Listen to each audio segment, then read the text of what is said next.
Hello प्यारे बच्चों, welcome to physics solution point. मेरे प्यारे बच्चों, हम लोग मैकेनिक्स में वर्क, पावर एंड एनर्जी से रिलेटेड जो एक्सरसाइज था उसको हम लोग ख़त्म कर चुके हैं। आज बच्चों मैकेनिक्स का हम लोग लास्ट चैप्टर पढ़ना शुरू करेंगे जिसका नाम है rotational motion. Okay, rotational motion क्या होता है, कैसे होता है, इसमें कितने टाइप्स होते हैं, इससे रिलेटेड डिफरेंट जो पैरामीटर्स हैं उनके बारे में बच्चों बारीकता से हम लोग सीखने का प्रयास करेंगे। तो बिना लेट करते हुए, बिना इधर उधर की बातें करते हुए, टाइम का सदुपयोग करते हुए हम लोग बच्चों शुरू करेंगे रोटेशनल मोशन। बच्चों, जब भी आप चैप्टर कहीं लिखा हुआ देखोगे रोटेशनल मोशन, तो आप देखोगे लिखा होगा rotational motion of rigid body. ज़्यादातर केसेज में ये आपको देखने को मिलेगा। तो सबसे पहले हमको ये समझना है कि रिजिड बॉडी क्या होता है। What is rigid body? यहाँ पर रिजिड बॉडी किसे कहते हैं बच्चों? सर्कुलर मोशन पढ़ाते समय मैं इसके बारे में आपको ज्ञान दे चुका हूँ, इसके बारे में नॉलेज दे चुका हूँ, लेकिन यहाँ थोड़ा सा जल्दी से रिवाइज करेंगे। बच्चों, कोई रिजिड बॉडी एक ऐसी बॉडी होती है जिसमें कोई भी दो पार्टिकल अगर ले लो, इसके अंदर बैठे हुए किसी भी दो पार्टिकल की बात करें तो इनके बीच में बच्चों जो स्पेस होता है वो उतना ही बना रहता है जितना है। इंटर मॉलिक्यूलर या इंटर एटॉमिक या इंटर आयनिक, इंटर पार्टिकल डिस्टेंस कह लीजिए, ये चेंज नहीं होता है। अगर इसके ऊपर मैं फोर्स लगाऊं तो बच्चों यहाँ पर क्या होगा, फोर्स लगाने से ये इंटर मॉलिक्यूलर या इंटर एटॉमिक या इंटर आयनिक डिस्टेंस बच्चों यहाँ चेंज नहीं होगा। अगर बॉडी इस तरह से व्यवहार कर रहा है तो उसको हम रिजिड बॉडी कहेंगे। इसके ऊपर हमने तमाम सारे फोर्सेज लगा दिए, तमाम सारे बच्चों इसके ऊपर फोर्सेज लगा दिए, लेकिन यहाँ पर मैं क्या देख रहा हूँ कि दो पार्टिकल के बीच का जो इंटर पार्टिकल डिस्टेंस है वो उतना का उतना बना हुआ है। ऐसे केस में मैं इस बॉडी को रिजिड बॉडी का नाम दूंगा। और भी इसके पीछे पहचान है बच्चों। यहाँ पर मान लो कोई एक रिजिड बॉडी है और ये बच्चों इस तरह से एक हॉरिजॉन्टल लाइन के अलोंग मोशन कर रहा है। तो बच्चों जितनी वेलोसिटी से रिजिड बॉडी मोशन कर रहा है उतने वेलोसिटी से इसमें बैठा हुआ हर एक पार्टिकल मोशन कर रहा होगा। किसी भी पार्टिकल की अगर बात करें तो बच्चों हर पार्टिकल सेम वेलोसिटी से मोशन कर रहा होगा। जितने से रिजिड बॉडी का मोशन है उतने ही वेलोसिटी से हर पार्टिकल का यहाँ मोशन हो रहा होगा। हम ये कह सकते हैं एक पार्टिकल के रेस्पेक्ट में दूसरे पार्टिकल की वेलोसिटी जीरो होगी, क्योंकि सभी एक ही लाइन में से जा रहे हैं। तो बच्चों यहाँ पर एक के रेस्पेक्ट में दूसरे की लीनियर वेलोसिटी क्या हो गई, जीरो हो गई, अगर इस तरह का कोई मोशन है तो। अगर ये सारे कॉन्सेप्ट यहाँ फॉलो हो रहे हैं तो ऐसी बॉडी को बच्चों हम लोग रिजिड बॉडी का नाम देंगे। ओके, अब यहाँ पर चैप्टर जो हमारा है वो है रोटेशनल मोशन। यहाँ पे बच्चों हम क्या करेंगे, कोई भी एक रिजिड बॉडी लेंगे और इस रिजिड बॉडी को किसी एक्सिस के अबाउट ऐसे हम घुमाएंगे, इसको रोटेट कराएंगे, किसी एक्सिस के अबाउट हम इसको रोटेट कराएंगे। अगर कोई रिजिड बॉडी किसी एक्सिस के अबाउट बच्चों रोटेट कर रहा हो, अगर कोई रिजिड बॉडी बच्चों किसी एक्सिस के अबाउट रोटेट कर रहा हो तो यहाँ पर क्या होगा, इसमें बैठा हुआ हर एक पार्टिकल सर्कुलर मोशन कर रहा होगा। ये बात मैं ऑलरेडी आपको बता चुका हूँ, कोई नया पॉइंट नहीं है बच्चों। अगर कोई बॉडी इस तरह से गोल गोल घूम रहा है किसी एक्सिस के अबाउट तो इसमें बैठा हुआ हर पार्टिकल इस तरह से चल रहा होगा, इस तरह से बच्चों सर्कुलर पाथ पे चल रहा होगा। यहाँ पर हर पार्टिकल का मोशन एक सर्कुलर मोशन होगा और हर सर्कुलर मोशन का सेंटर कहाँ पे होगा, ओरिजिन पे होगा, माफ करिएगा एक्सिस ऑफ रोटेशन पर होगा। अगर बच्चों ये रहा एक्सिस ऑफ रोटेशन तो यहाँ इसमें बैठा हुआ कोई भी पार्टिकल कहीं पे भी हम ले लें तो इनफैक्ट क्या कर रहा होगा, सर्कुलर मोशन, और सर्कुलर मोशन का सेंटर कहाँ पे होगा, एक्सिस ऑफ रोटेशन पे। ठीक है बच्चों, यहाँ पर मैं आपको सर्कुलर मोशन पढ़ाते समय बात बता चुका हूँ कि यहाँ कोई भी पार्टिकल कहीं पर भी ले लें, यहाँ पर बच्चों क्या होगा, एक्सिस पे जो पार्टिकल होगा वो तो भाई रेस्ट में रहेगा, उसको हम उसके स्पिन करेगा, वो पार्टिकल स्पिन करेगा, लेकिन सर्कुलर मोशन उसके लिए नहीं बोल सकते। लेकिन बाकी सभी पार्टिकल के लिए हम कहेंगे कि जब रिजिड बॉडी रोटेटरी मोशन करेगा तो यहाँ पर हर एक पार्टिकल सर्कुलर मोशन करेगा और हर सर्कुलर मोशन का सेंटर कहाँ पे होगा, एक्सिस ऑफ रोटेशन पे होगा बच्चों। यहाँ पर क्या होगा कि एक्सिस ऑफ रोटेशन पे अगर हुआ तो यहाँ ओमेगा 1, ओमेगा 2, ओमेगा 3 जितने भी पार्टिकल हैं सबकी वेलोसिटी, एंगुलर वेलोसिटी क्या होगी, सेम होगी। सेम समय में सेम टाइम में बच्चों सेम एंगल सबटेंड करेंगे, यानी कि एंगुलर वेलोसिटी सभी के लिए क्या होगा, सेम होगा। इसका अनुपात, इसका रेशियो देखें तो 1:1 होगा। बच्चों टाइम पीरियड सबका क्या होगा, सेम होगा। अगर उसका हम रेशियो देखें T1:T2:T3 तो क्या होगा, यहाँ के अंदर बच्चों 1:1 होगा। कोई भी 3 पार्टिकल इसमें ले लें, 3 या 10 जितने मन करे, सबका रेशियो निकालो एंगुलर वेलोसिटी का 1:1 आएगा। सबके बच्चों टाइम पीरियड का रेशियो निकालो 1:1 आएगा। और यहाँ पर सबके बच्चों, यहाँ मैं बात कर लूँ फ्रीक्वेंसी की बात करें, F1, F2, F3 ऐसे जितने भी पार्टिकल ले पाओ तो बच्चों सभी के द्वारा यहाँ पर 1 सेकेंड में सेम नंबर ऑफ साइकिल तय किया जाएगा, यानी फ्रीक्वेंसी सबकी क्या होगी, सेम। तो ये कोई नया पॉइंट नहीं है, बता चुके थे, बस रिमाइंड करा रहे थे। ठीक बच्चों, अब यहाँ पर जब हम रोटेशनल मोशन की बात करेंगे बच्चों, तो 2 तरह के रोटेशनल मोशन की चर्चा करेंगे। एक चर्चा ये होगा जिसमें हम प्योर रोटेटरी मोशन की बात करेंगे, और एक ऐसा मोशन होगा जिसमें रोटेटरी मोशन, रोटेशनल मोशन कह लीजिए, उसके साथ ही साथ बच्चों ट्रांसलेटरी मोशन भी उसके अंदर होगा। ठीक है, यहाँ पर बच्चों मान लीजिए मेरे पास एक बॉल है, suppose that we have a ball in my hand. अगर ये बॉल बच्चों एक एक्सिस के अबाउट इस तरह से गोल गोल घूम रहा है, ये बच्चों एक एक्सिस के अबाउट इस तरह से गोल गोल ये बॉल घूम रहा है, तो यहाँ पर ये रहा प्योर रोटेटरी मोशन। यहाँ एक्सिस अपने स्थान पे फिक्स है, इसको हम कहेंगे प्योर रोटेटरी मोशन। और एक रोटेटरी मोशन ये होगा कि ये बॉडी इस तरह से रोल करे और ये चलता रहे, तो अपना स्थान छोड़कर ये आगे भी बढ़ रहा है, अपना स्थान छोड़कर बच्चों ये देखिए आगे भी जा रहा है, और ये देखिए ये घूमता हुआ जा रहा है। तो ये तो रोटेटरी मोशन रहा, लेकिन आगे बढ़ना ये क्या रहा, ये बच्चों ट्रांसलेटरी मोशन रहा। तो हम लोग 2 तरह के मोशन की यहाँ बात करेंगे, एक प्योर रोटेटरी मोशन और एक ऐसा मोशन जिसमें रोटेटरी मोशन और ट्रांसलेटरी मोशन दोनों का कॉम्बिनेशन होगा। उसको बच्चों बेसिकली हम लोग रोलिंग मोशन का नाम देते हैं। बहुत सारे एग्जाम्पल आपको मिल जाएंगे, कोई गाड़ी, कोई वाहन चल रहा है रोड पर, तो उसका पहिया इस तरह से घूमते हुए आगे भी बढ़ रहा है, मतलब पहिए का, व्हील का अगर मोशन चेक किया जाए क्या है, तो वो होगा रोलिंग मोशन। ओके, यहाँ पर बच्चों अगर मैं इस बॉडी के बारे में बात करूं कि ये बॉडी कैसा मोशन कर रहा है, बच्चों अगर एक ही एक्सिस पर इस तरह से घूमता रहे और एक्सिस इसका फिक्स रहे, ये बदले ना, तो बच्चों ऐसे मोशन को हम लोग यहाँ पर नाम देंगे प्योर रोटेटरी मोशन या प्योर रोटेशनल मोशन। और अगर ये घूमते हुए इस तरह से रोटेटरी मोशन करते हुए आगे भी बढ़ता रहे तो इसको रोलिंग मोशन का नाम देंगे। आई होप आप समझ गए होंगे। जो सीलिंग फैन बच्चों चल रहा है आपके रूम में, आप देख रहे हो ऊपर, तो उसका एक्सिस फिक्स है, वो एक्सिस फिक्स है, और उसके ब्लेड्स बच्चों क्या कर रहे हैं, रोटेटरी मोशन कर रहे हैं। तो जो सीलिंग फैन का यहाँ के अंदर मोशन हुआ उसको बच्चों हम लोग नाम देंगे प्योर रोटेटरी या प्योर रोटेशनल मोशन। वहीं पर किसी व्हील का, कोई गाड़ी है, कोई वाहन है, उसके मोशन की बात करें तो वो बच्चों हो जाएगा रोलिंग मोशन। ठीक, हम डिटेल चर्चा करेंगे समय आने पे रोलिंग मोशन का, अभी इतना ही आप जानो। ठीक है बच्चों, तो रोटेटरी मोशन के बारे में हमने आपको थोड़ा सा इंट्रोडक्शन दिया कि होता क्या है। अब बच्चों हम लोग आगे बढ़ेंगे।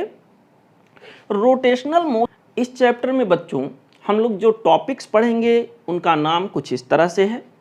पहला टॉपिक जो हम लोग पढ़ेंगे वो है सेंटर ऑफ मास। ठीक है, दूसरा टॉपिक जो हम लोग पढ़ेंगे वो है मोमेंट ऑफ इनर्शिया। ये 2 मेजर टॉपिक इसमें हैं।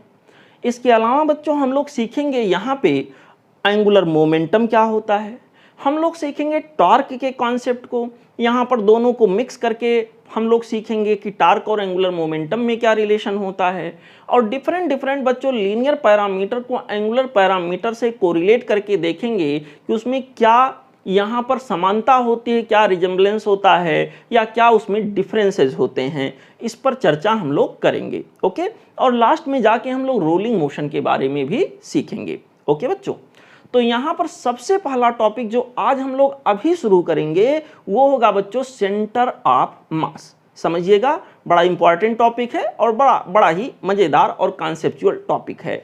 सेंटर ऑफ मास क्या होता है बच्चों? यहाँ पर सेंटर ऑफ मास क्या होता है? एक ऐसा पॉइंट, नाम से क्या पता चला, सेंटर ऑफ मास यानी मास का सेंटर। बच्चों एक ऐसा पॉइंट जिस पे हम पूरे बॉडी के या कई सारे बॉडीज अगर हों तो पूरे सिस्टम के मास को कंसंट्रेट होता हुआ मान सके, ऐसे पॉइंट को बच्चों हम लोग नाम देंगे सेंटर ऑफ मास। यहाँ पर बच्चों मान लेते हैं कि यहाँ पर क्या है, एक कोई इस तरह से एक रिजिड बॉडी है, यहाँ पर कोई सिमेट्री इसमें नहीं बन रही है। बच्चों मैं अगर यहाँ पर ये दिखा के चलूँ कि सेंटर ऑफ मास इसका कहाँ है, इसका मास सपोज करिए कैपिटल M है, मैं एक ऐसा पॉइंट एज्यूम करूं कहीं पर जहां पे बच्चों इस बॉडी के टोटल मास को एज ए पॉइंट मास में मान सकूं, वहां पे अगर उस मास को रख दूं तो हमारा काम चल जाए, पूरे बॉडी का इंफॉर्मेशन मिल जाए। तो उस पॉइंट को बच्चों हम लोग क्या नाम देंगे? Centre of mass. Centre of mass एक ऐसा पॉइंट है बच्चों जहां पे पूरे बॉडी के मास को कंसंट्रेट होता हुआ माना जा सकता है। ठीक है, यहां पर मान लेते हैं कई सारे बॉडीज हों, एक बॉडी ऐसे है, एक बॉडी ऐसे है, एक बॉडी ऐसे है। यहाँ पर बच्चों कई सारे बॉडीज हैं, इनका मास अलग अलग है, M1, M2, M3, M4, M5, ऐसे तमाम सारे बॉडीज कहीं स्पेस में बिखरे पड़े हैं। मैं क्या करूँ, ये सिस्टम ऑफ बॉडी है बच्चों, यहाँ पे मैं एक ऐसा पॉइंट एज्यूम करूँ जहाँ पे पूरा का पूरा मास मैं एक सिंगल मास से रिप्लेस कर सकूँ, सबका सिग्मा M लिख दूँ और बच्चों उस पूरे को मैं एक जगह कंसंट्रेट मान सकूं, ऐसा पॉइंट क्या कहलाएगा? Centre of mass. Centre of mass basically वो पॉइंट है, रिपीट वंस अगेन, जहां पर पूरे सिस्टम या पूरे बॉडी के मास को कंसंट्रेट होता हुआ माना जा सके। कहीं कहीं बच्चों काम चल जाता है, कई सारे बॉडी रहते हैं, हर जगह पे नहीं लेकिन कई सारे जगहों पे हमारा काम हो जाता है कि बॉडी दूर तक बिखरा हुआ है, हम बॉडी को एक पॉइंट पे एज्यूम कर लेते हैं, और कौन सा पॉइंट होता है? Centre of mass. कई सारी ऐसे जगहें मिलेंगी जहां पर कई सारे बॉडीज बिखरे पड़े होंगे, हम बॉडी को कई सारे बॉडीज को एक सिंगल पॉइंट बॉडी से रिप्लेस कर देंगे बच्चों, और उसको कहाँ रख देंगे? सेंटर ऑफ मास पे, और हमारा काम चल जाएगा। हर जगह नहीं लेकिन कई सारे जगहों पर इससे बच्चों काम हमारा आसान हो जाता है, हम लोग बहुत आसानी से चीज़ों की स्टडी कर पाते हैं। ओके, अब देखो यहाँ पर बच्चों सेंटर ऑफ मास जिसको हम कह रहे हैं, सवाल ये उठता है कि ये डिपेंड किस पे करता है, ये कहाँ हो सकता है, कैसे हो सकता है, क्यों हो सकता है, कई सारी बातें। तो बच्चों सेंटर ऑफ मास जिसको हम कह रहे हैं, सेंटर ऑफ मास शॉर्ट में हम CM ऐसे करके लिखेंगे। ये बच्चों मान लो कोई दो बॉडी है, सपोज करो कोई बॉडी है ऐसे, ये कोई बॉडी है, तो अगर ये कोई रिजिड बॉडी है बच्चों तो इसका सेंटर ऑफ मास जो है ये तो पक्का है कि इसके अंदर ही कहीं होगा, केवल इसी का मैं अगर सेंटर ऑफ मास देखने जाऊं तो इसके अंदर ही कहीं ना कहीं होगा इसका सेंटर ऑफ मास ऐसे। ठीक है, मान लो यहाँ के अंदर बच्चों ऐसे दो बॉडीज हैं, एक का मास M1 है और एक का मास बच्चों M2 है, या इससे ज़्यादा हो, दो से ज़्यादा भी हो सकते हैं। तो बच्चों इनका सेंटर ऑफ मास कहाँ होगा? यहाँ कहीं इनके बीच में इनको मिलाने वाली लाइन पर कहीं ना कहीं होगा बच्चों। इसका मतलब सेंटर ऑफ मास बॉडी के अंदर भी हो सकता है और बॉडी के बाहर भी हो सकता है। देखिए ना तो M1 के अंदर सेंटर ऑफ मास है, ना तो M2 के अंदर, दोनों के बाहर है। ठीक है, उस सेंटर ऑफ मास किसी बॉडी का, ऐसे किसी सिस्टम का बॉडी के अंदर या सिस्टम के अंदर किसी पॉइंट पे हो सकता है, या कह लीजिए उसके बाहर भी हो सकता है, या फिर कुछ केसेज में उसके सरफेस पर आ सकता है, अभी बता रहे हैं। बच्चों देखो मैंने एक मास M1 लिया, एक मास M2 लिया है, तो सेंटर ऑफ मास का शिफ्टिंग उधर ज़्यादा होगा, उस पॉइंट के, उस मास के ज़्यादा क्लोज होगा जहां पर मास की वैल्यू ज़्यादा होगी। ठीक है बच्चों, जहां पे मास की वैल्यू ज़्यादा होगी वहां पर बच्चों सेंटर ऑफ मास उसकी ओर ज़्यादा शिफ्ट होगा। समझ में आ रहा है? यहाँ के अंदर बच्चों मान लो M1 इक्वल टू M2 हो, सपोज करो M1 इक्वल टू M2 हो, M1 इक्वल टू M2 हो, तो बच्चों सेंटर ऑफ मास बिल्कुल M1 और M2 के बीचों बीच में होगा। अगर ये x है तो इधर भी ये दूरी क्या होगी? x होगी, दोनों से सेम दूरी होगी। ठीक है बच्चों, यहां पर मान लेते हैं एक मास बड़ा है एक छोटा है, m2 m1, तो सेंटर ऑफ मास बच्चों जो होगा m1 की ओर ज्यादा शिफ्ट हो जाएगा, यहां पर m1 की ओर ज्यादा शिफ्ट हो गया। ठीक है, जितना ज्यादा m1 को बढ़ाते जाओगे सेंटर ऑफ मास बच्चों उतना ही ज्यादा m1 के क्लोज आता जाएगा। जो भी बॉडी का मास ज्यादा होगा सेंटर ऑफ मास उसके ज्यादा क्लोज होगा। यहां पर बच्चों मान लो m1 को मैं बढ़ाता जाऊं, m1 को थोड़ा और बड़ा कर दूं, यहां पर बच्चों सेंटर ऑफ मास क्या होगा, यहां पर कहीं m2 था, सेंटर ऑफ मास और क्लोज आ गया। तो ये भी तो पॉसिबल है कि m1 को बढ़ाते बढ़ाते एक समय ऐसा आ जाए कि सेंटर ऑफ मास बिल्कुल इसके सरफेस पर आकर पहुंच जाए, ऐसा भी हो सकता है। और अगर m1 को जरूरत से ज्यादा बढ़ा दिया बच्चों तो ये भी पॉसिबल है सेंटर ऑफ मास जो पहले यहां कहीं हुआ करता था वो यहां आ गया, वो यहां आ गया, मे बी और बढ़ा दूं तो सेंटर ऑफ मास इसके अंदर आ जाए। ठीक है, तो सेंटर ऑफ मास बच्चों बॉडी के अंदर भी हो सकता है, बॉडी के सरफेस पर भी हो सकता है और बॉडी के बाहर भी आ सकता है।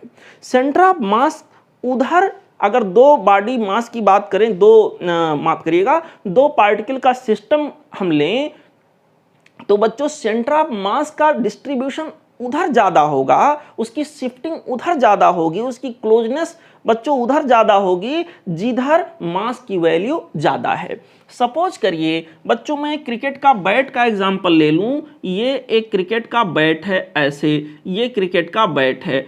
आप अगर कभी क्रिकेट खेले हो या बैट को उठाए हो तो आपको ये पता होगा इसका ज्यादातर मास बच्चों यहाँ पे कंसंट्रेट होता है, कहते हैं यहाँ स्ट्रोक है, यहाँ पर बच्चों इसका मास ज्यादा से ज्यादा इसके यहाँ पे इस पर्टिकुलर डायरेक्शन में जहां से बॉल को टच किया जाता है वहां पे ज्यादा कंसंट्रेट होता है। बच्चों यहां के अंदर क्या होगा, सेंटर ऑफ मास मैं कहूं यहां होगा, नहीं सर यहां नहीं होगा, सेंटर ऑफ मास बच्चों यहां कहीं होगा जहां पे मास की वैल्यू जिधर ज्यादा डिस्ट्रीब्यूटेड होगी सेंटर ऑफ मास उधर के साइड में होगा। बच्चों यहां पर मैं बात करूं, सपोज करिए कोई सिमेट्रिक बॉडी हो, सिमेट्रिक बॉडी हो, ऐसे मैं एक रॉड ले लूं तो रॉड एक सिमेट्रिक बॉडी है।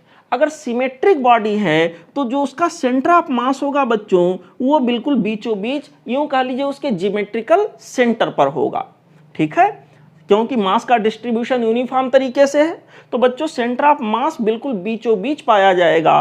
बीचों बीच पाया जाने का मतलब बच्चों यूं कह लीजिए एक्सिस ऑफ सिमेट्री पे पाया जाएगा, ऐसे यहां के अंदर बच्चों पाया जाएगा, समवॉट लाइक दिस, ऐसे यहां पर सेंटर ऑफ मास इसका पाया जाएगा। ठीक, अच्छा यहां पे बच्चों चलिए कुछ और एग्जांपल लेते हैं।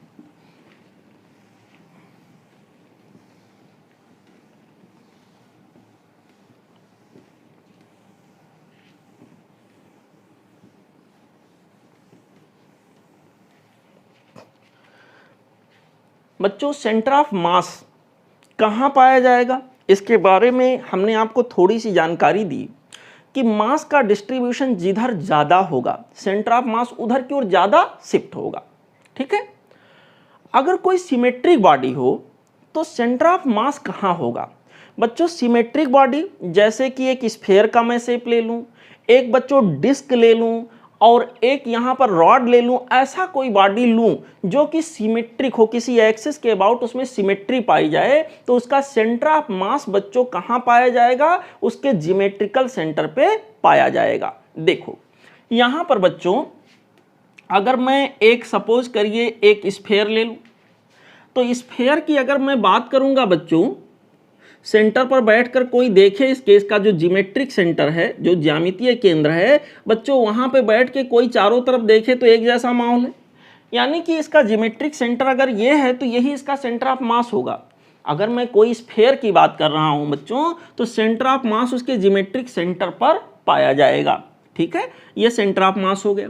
अच्छा यहां पर बच्चों मान लो मैं कोई एक, ये तो 3D बॉडी की बात हो रही थी, मैं एक रॉड की बात करूं बच्चों, ऐसे ऐसे ऐसे एक रॉड की बात मैं करूं और इसका सेंटर ऑफ मास कहां पाया जाएगा बच्चों, तो इसका जो ज्योमेट्रिक सेंटर है वहीं पर पाया जाएगा। अगर यूनिफॉर्म तरीके का रॉड है, ऐसा ना हो कि एक जगह ज्यादा मास रख दिया जाए एक जगह कम, मोटा पतला ऐसा कुछ हो जाए, तो बच्चों ऐसे पर्टिकुलर केस में क्या होगा, सेंटर ऑफ मास इसके ज्योमेट्रिक सेंटर पे पाया जाएगा। ठीक है बच्चों, यहाँ पर बच्चों इस तरह के कई सारे एग्जाम्पल लिए जा सकते हैं, इस तरह के कई सारे एग्जाम्पल यहाँ दिखाए जा सकते हैं। ओके, चलिए कुछ और एग्जाम्पल लेते हैं। जैसे मान लो बच्चों एक रिंग की बात करें, रिंग, ये तो बच्चों मैंने स्फेयर की बात की थी। What is this? This is sphere. What is this? This is rod. And what is this? This is ring. Okay, ring का सेंटर ऑफ मास कहाँ होगा बच्चों? रिंग का सेंटर ऑफ मास देखो यहाँ पर जहाँ हवा है, इसके बच्चों जो ज्योमेट्रिकल सेंटर है वहीं पर पाया जाएगा। ठीक है बच्चों, तो ऐसे बहुत सारे एग्जाम्पल लिए जा सकते हैं। अच्छा, अब मैं थोड़ा सा और एक कदम आगे बढ़ के आपको बताऊंगा बच्चों, अगर कोई बॉडी ऐसा है, अगर कोई बॉडी ऐसा है जो कि एक्स और वाई एक्सिस दोनों से सिमेट्री बना रहा हो, एक साथ दोनों से सिमेट्री बना रहा हो, तो जो उस बॉडी का या उस सिस्टम का सेंटर ऑफ मास होगा वो दोनों एक्सिस ऑफ सिमेट्री के इंटरसेक्शन वाले पॉइंट पर पाया जाएगा। ठीक है, जैसे अभी मैंने तो बहुत सिंपल ढंग से बताया कि स्फीयर है, स्फीयर का सेंटर ऑफ मास उसके ज्योमेट्रिकल सेंटर पे, रॉड का सेंटर ऑफ मास उसके ज्योमेट्रिकल सेंटर पे, रिंग का सेंटर ऑफ मास उसके ज्योमेट्रिकल सेंटर पे पाया जाएगा, डिस्क का सेंटर ऑफ मास उसके ज्योमेट्रिकल सेंटर पे पाया जाएगा। बच्चों अब इसी को दूसरे हिसाब से सोचिए, अगर मैं यहाँ पर एक एक्सिस खींच दूँ, इसको कहूँ ये है हमारा वाई एक्सिस, अगर डायग्राम को कायदे से बनाया जाए तो इस वाई एक्सिस के अबाउट मैं क्या देख रहा हूँ, जितना हिस्सा इधर कट होगा उतना हिस्सा इधर कट होगा, यानी वाई एक्सिस के अबाउट यहाँ क्या बन रहा है, सिमेट्री बन रहा है। यहाँ पर बच्चों मैं एक यहीं से जाता हुआ ऐसे एक्स एक्सिस बना दूँ, एक्स एक्सिस, तो मैं क्या देख रहा हूँ, एक्स एक्सिस के अबाउट भी सिमेट्री बन रहा है, जैसा इधर वैसा इधर। तो बच्चों अगर दोनों एक्सिस के अबाउट यहाँ सिमेट्री कंडीशन बन रहा है तो पक्का है, इसमें आपको कुछ बहुत ज़्यादा बुद्धि नहीं लगाना है बच्चों, इसका सेंटर ऑफ मास जो होगा वो दोनों एक्सिस के इंटरसेक्शन पर पाया जाएगा ऐसे। ठीक है, जैसे यहाँ मैंने एग्जाम्पल दिया, डायरेक्ट अभी बता दिया था। यहाँ पर क्या होगा, मान लीजिए मैं बच्चों एक एक्सिस ऐसे खींचूं, ऐसे ऐसे, और इसको मैं मान लूँ वाई एक्सिस, तो वाई एक्सिस के राइट में और वाई एक्सिस के लेफ्ट में बिल्कुल एक जैसा बच्चों कंडीशन दिखेगा। अगर यूनिफॉर्म रॉड है तो इसके बीचों बीच से मैंने एक लाइन खींचा, दिस इज वाई एक्सिस, यानी वाई एक्सिस के लेफ्ट और राइट में अगर देखें तो सिमेट्री कंडीशन फॉलो हो रहा है। सिमिलरली बच्चों यहाँ पर अगर मैं इसके बीचों बीच में इसके लेंथ के अलांग में ऐसे एक एक्सिस खींचूं और इसको एक्स एक्सिस का नाम दे दूं, तो एक्स के अबाउट देखिए, एक्स से एक्स के ऊपर वाले हिस्से को देखिए पतला सा स्ट्रिप कटेगा और नीचे वाले हिस्से में भी, तो बच्चों यहाँ पर क्या होगा, ऊपर जैसा वैसा नीचे। एक्स के अबाउट भी यहाँ क्या पाया जाएगा, सिमेट्री पाया जाएगा। एक्स इसको इक्वल दो हाफ में डिवाइड कर रहा है, एक जैसा माहौल इधर इधर, तो बच्चों x के अबाउट भी यहाँ सिमेट्री है और y के अबाउट भी सिमेट्री कंडीशन फॉलो हो रहा है। इट मीन्स बच्चों यहाँ पर जहाँ दोनों एक्सिस का इंटरसेक्शन हुआ है वहाँ पे सेंटर ऑफ मास इस बॉडी का पाया जाएगा, जो कि यहाँ पे ज्योमेट्रिकल सेंटर भी होगा। सिमिलरली यहाँ रिंग के केस में हम देख सकते हैं बच्चों, यहाँ पर अगर दो एक्सिस ऐसे मैं यहाँ के अंदर खींच दूं बच्चों, दो एक्सिस यहाँ के अंदर अगर मैं इस प्रकार से खींच देता हूँ तो यहाँ पे क्या होगा, ये देखिए दो एक्सिस मैंने यहाँ स्केच कर दिया, ये कहलाएगा सेंटर ऑफ मास। ओके, ये रहा x, ये रहा y। क्यों ऐसा हुआ, क्योंकि x के अबाउट भी सिमेट्री और y के अबाउट भी सिमेट्री पाया जा रहा है। बच्चों मैं एक यहाँ पर बात कर लूँ, एक सिलिंड्रिकल शेप ले लूँ, just consider I am taking here a cylindrical shape somewhat like this. एक छोटा सा डायग्राम यहाँ बना के आपको समझाते हैं। यूनिफॉर्म सिलेंडर यहाँ के अंदर मैं एक एज्यूम कर रहा हूँ बच्चों, ये रहा इसका बॉटम और ये रहा इसका टॉप। ओके, यहाँ पर एक यूनिफॉर्म सिलेंडर, सॉलिड हो या हॉलो दोनों के लिए लागू होगा। बच्चों इसको अगर मैं क्या करूं, इसका जो ज्योमेट्रिकल एक्सिस है वो ऐसे कहीं से जा रहा होगा, समव्हाट लाइक दिस, ऐसे ऐसे कहीं से जा रहा होगा। इसका बच्चों ज्योमेट्रिकल एक्सिस ये रहा, और इसके लेंथ के बिल्कुल बीचों बीच में एक परपेंडिकुलर एक्सिस ऐसे खींचूं, इसको मैं x मान लेता हूं बच्चों और इसको मैं y मान लेता हूं। तो यहाँ पर अगर बिल्कुल ये मिड पॉइंट से इसके ज्योमेट्रिकल सेंटर से लाइन खींचा गया होगा, तो बच्चों देखो x के अबाउट भी सिमेट्री, y के अबाउट भी सिमेट्री पाया जा रहा है। इसका मतलब जो यहाँ के अंदर सेंटर ऑफ मास होगा इसका, वो बच्चों इन दोनों एक्सिस के इंटरसेक्शन पे पाया जाएगा। ठीक है, वैसे भी यहाँ पर यही इसका ज्योमेट्रिकल सेंटर कहलाएगा बच्चों, centre of mass geometrical centre पे पाया जाएगा। और यहाँ पर एक नया आइडिया आपको मैं बता रहा हूँ जो और भी जगहों पे लगाया जा सकता है। ठीक है, देखो मान लो बच्चों मैं ऐसा कोई एक स्ट्रक्चर ले रहा हूँ, जस्ट कंसीडर एक रॉड मैंने ऐसे लगा दिया, एक रॉड और ऐसे लगा दिया सिमिलर शेप और साइज का, यहाँ पे बच्चों सिमिलर शेप और साइज का एक रॉड और मैंने ऐसे ज्वाइन कर दिया, समव्हाट लाइक दिस। यहाँ मुझसे थोड़ा छोटा बड़ा हो सकता है बनाने में, लेकिन बच्चों ये मैं 4 रॉड यहाँ रखने जा रहा हूँ, चारों आइडेंटिकल रखूँगा।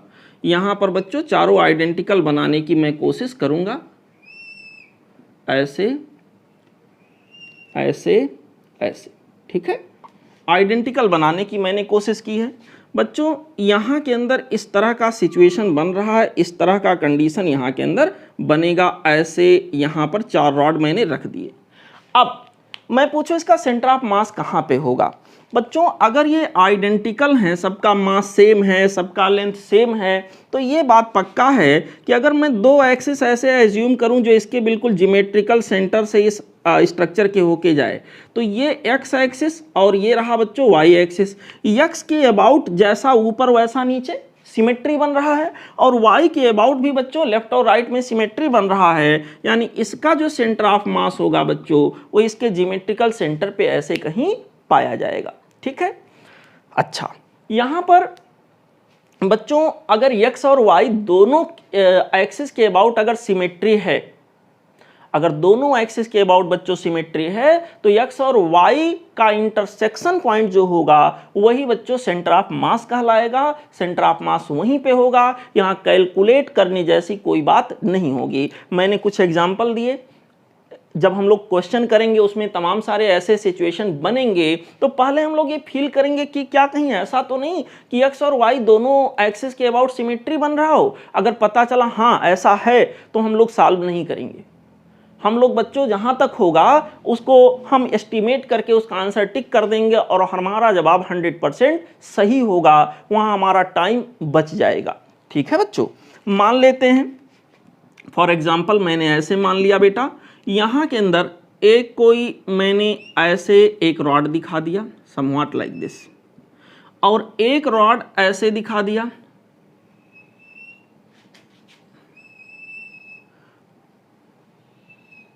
बेटा एक रॉड मैंने ऐसे दिखा दिया, ऐसे दोनों साइड एक जैसा दिखाना है।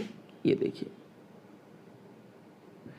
अगर इस रॉड की मोटाई, थिकनेस, लेंथ सब कुछ बच्चों एक जैसा रखा जाए, जो कि मैं यहाँ कोशिश कर रहा हूँ, आप बस एज्यूम कर लो यहाँ पर जितना लेंथ इसका है उतना लेंथ इसका है।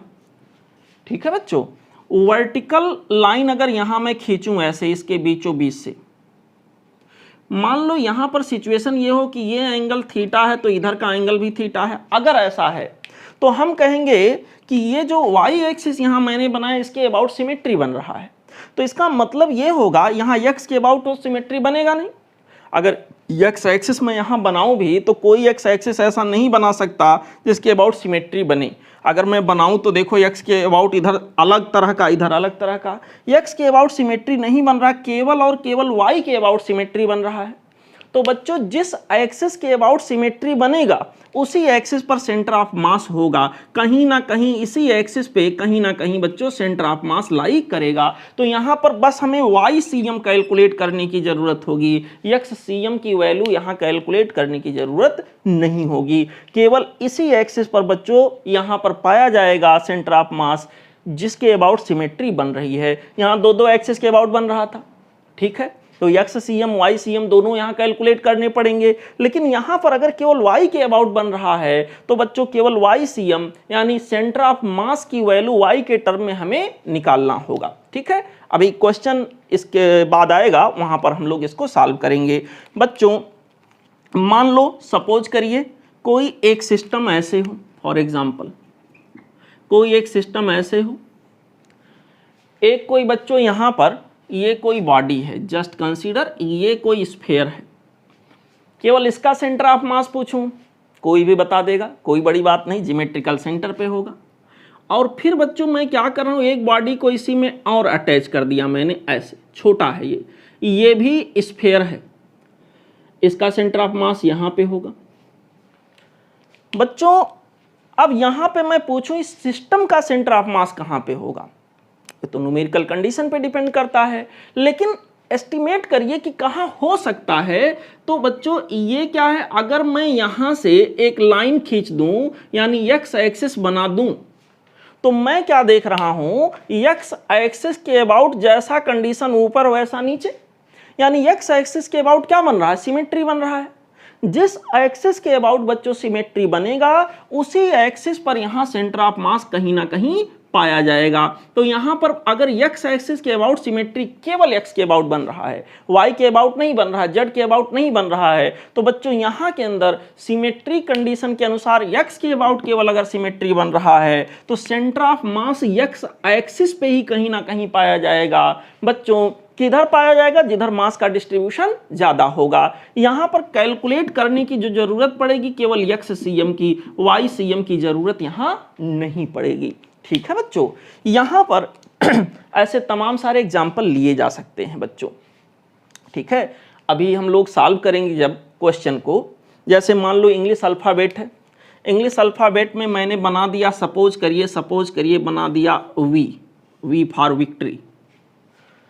यहां पर बच्चों मैं पूछूं, अगर ये जो दोनों साइड बना हुआ है इसका मास सेम हो, इस आकार का मैं कोई स्ट्रक्चर बना दूं, मैं पूछूं सेंटर ऑफ मास कहां होगा, तो बच्चों बहुत आसान सी बात होगी कि अगर मैं यहां पर एक वर्टिकल लाइन ऐसे खींचूं, एंगल यहां का सेम होगा, सेंटर ऑफ मास इसी पर कहीं ना कहीं पाया जाएगा।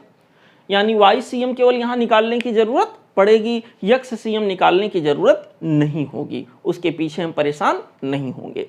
ठीक है, कैलकुलेट करने का तरीका क्या होगा वो सब अभी हम लोग सीख रहे हैं, अभी बेसिक बातें आप लोग सीखो। इतनी बात समझ में आ रही बच्चों? सेंटर ऑफ मास कैलकुलेट करने के लिए दो तीन बातें बहुत ध्यान से दिमाग में बैठा लीजिए।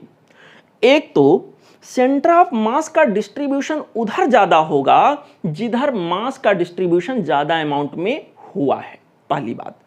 दूसरी बात बच्चों ये होगा कि अगर कोई सिमेट्रिक बॉडी है, symmetric body in the sense जैसे यहां पर स्फीयर, जैसे कोई रॉड हो यूनिफॉर्म तरीके का, कोई सिलेंडर हो, कोई बच्चों यहां के अंदर रिंग हो, कोई डिस्क हो, इस तरह का अगर कोई सिमेट्रिक बॉडी है तो बच्चों सेंटर ऑफ मास उसके ज्योमेट्रिकल सेंटर पे पाया जाएगा। ठीक, अच्छा, यहां पर दूसरी खास चर्चा ये करनी है, अगर कहीं पर इन सिमेट्रिक बॉडी में तो खैर ये होगा ही, और भी कहीं अगर ऐसा कंडीशन बन रहा है कि कोई हमें कॉम्बिनेशन ऑफ बॉडी दिया गया, हम क्या देख रहे हैं वहां एक्स और वाई दोनों एक्सिस के अबाउट सिमेट्री बन रहा है, तो बच्चों दोनों एक्सिस जहां इंटरसेक्ट करेंगे सेंटर ऑफ मास उसी पॉइंट पे पाया जाएगा। वहां बहुत आसानी से हम लोग एस्टिमेट कर लेते हैं कि इनफैक्ट सेंटर ऑफ मास का कंडीशन क्या होगा, कहां पे वो पाया जाएगा।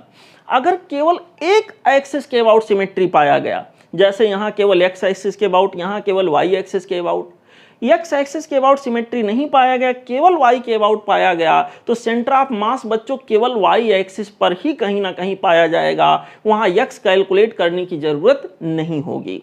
अगर कहीं पर केवल बच्चों सिमेट्री केवल एक्स के अबाउट पाया जाएगा तो सेंटर ऑफ मास केवल एक्स पर, यहाँ पर बच्चों एक्स सीएम कैलकुलेट करने की जरूरत होगी, वाई सीएम यहाँ के अंदर कैलकुलेट करने की जरूरत नहीं होगी।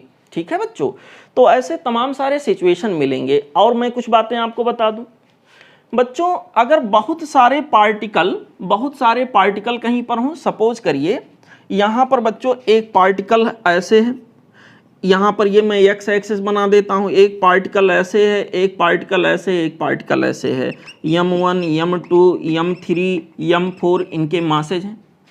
अगर बहुत सारे पार्टिकल बच्चों वन डायमेंशन में अरेंज हैं, मतलब किसी एक पर्टिकुलर एक्सिस में अरेंज हैं, तो सेंटर ऑफ मास जो इनका होगा वो एक्स पर ही कहीं ना कहीं पाया जाएगा।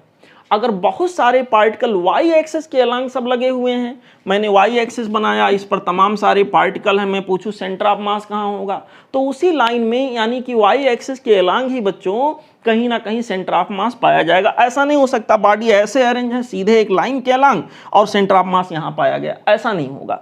ऐसा नहीं होगा कि सेंटर ऑफ मास यहाँ पाया जाए।